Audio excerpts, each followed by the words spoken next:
Hello there and welcome to the Card Grotto. Today I've got a mixed media background to share with you using Distress Resist spray.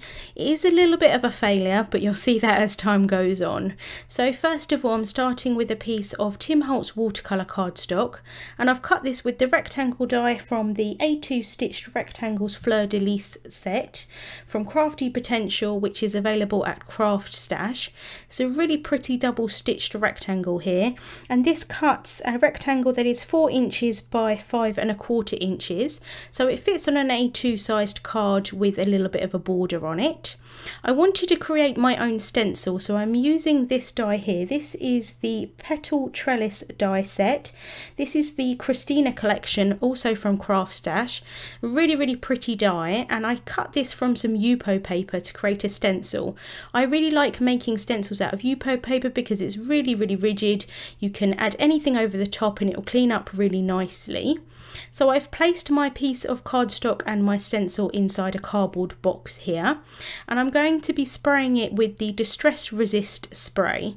So I'm just going to do some short mists of the spray all over this piece, and anywhere that the stencil is as a positive piece, the resist spray won't go on it, and then where the open areas are, the resist spray will obviously go into that area. It creates a really nice texture onto the card, but the idea is that it will resist any watercolor mediums that you put over the top. In the case of my card, it didn't quite work out, but I thought I would share with you anyway what happened. So what you need to do is just to spray this in a place where you're not concerned about if it damages it, so ideally a cardboard box. This stuff will get on anything and it will stick to anything and you cannot clean it off, so that's why I recommend using a cardboard box. And then the stencil you can just put into some warm water and that will clean off nicely, and then you just want to clean the nozzle straight away as well. So this is the end result. Obviously it's a little bit difficult to see on camera because it's transparent, but it's got a quite nice texture from it actually sort of spraying on that resist. So I'm going to be using some watercolor kind of mediums over the top, and these are the Aqua Flow pens from Tonic Nuvo, and I'm using the first colour here, which is Aqua Splash. And I could just add the colour directly onto the cardstock with the brush tip, but I wanted a little bit more control over it, so I'm using a paintbrush and some water, and I've just kind of pushed out the ink out of that pen onto my craft sheet here. Just covering over the bit of cardstock with that ink, and then I'm just using the next colour here, which is the Azure Blue, and again I'm just doing the same thing. As you can see, I'm really not being very neat about this. I just want to get the colour on and just to create a really nice interesting background. At this point the resist spray kind of is resisting the medium that I'm adding on top. As time goes on, sort of as it dries, it kind of soaks into the resist spray, which is a little bit disappointing obviously because I'd planned on it being resist, but I do like the end result nonetheless, which is why I decided to still share it with you. So I'm going in with my third colour here, and this is the Fresh Green, just adding a little bit of that in just to kind of brighten up that colour, and then I go back in with the first colour, Aqua Splash, just because I really like that turquoise colour. So just adding a little bit of more of that on the top.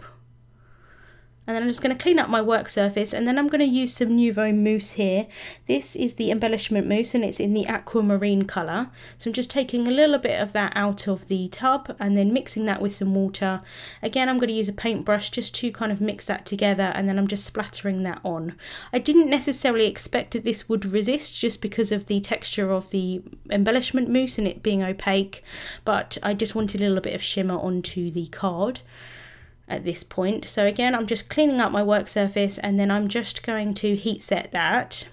The resist spray is heat resistant, so it shouldn't be an issue with that, but as you can see, it's done the complete opposite of what I expected it to do. It hasn't resisted the medium on top, it's actually made it darker, and it's kind of soaked into that area, but you still get a little bit of the texture from the resist spray, and I do like how the background turned out nonetheless, and I will give it another go with some other mediums.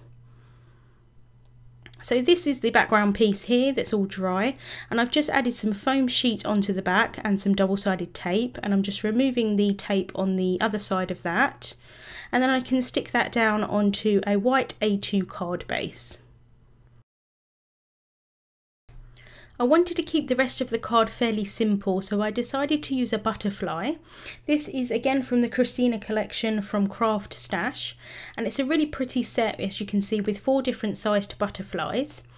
And I've cut that once from some vellum and also from some white cardstock. I'd planned on just using the vellum piece, but it didn't really show up that much, so I thought I'd use some white cardstock behind, and the vellum just gives the nice texture on top of the white cardstock, so it's quite nice having both. So I'm just using some multi-medium matte, just adding a couple of dots behind that vellum piece, and then I can attach that onto the white cardstock piece. The adhesive didn't actually show through. I'd actually kind of put it on there in 2 different dots so that I could add some jewels over the top, but as I said, the adhesive didn't actually show through, which was quite nice.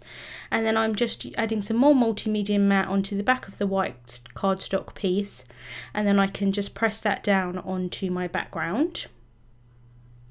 And then I'm going to take an acrylic block just to place that down, just because the background's got some texture to it. I want to make sure that that sticks really well.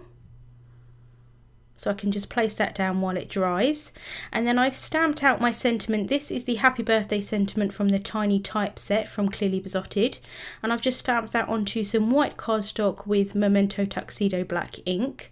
And I'm added some thin foam squares onto the back of that piece.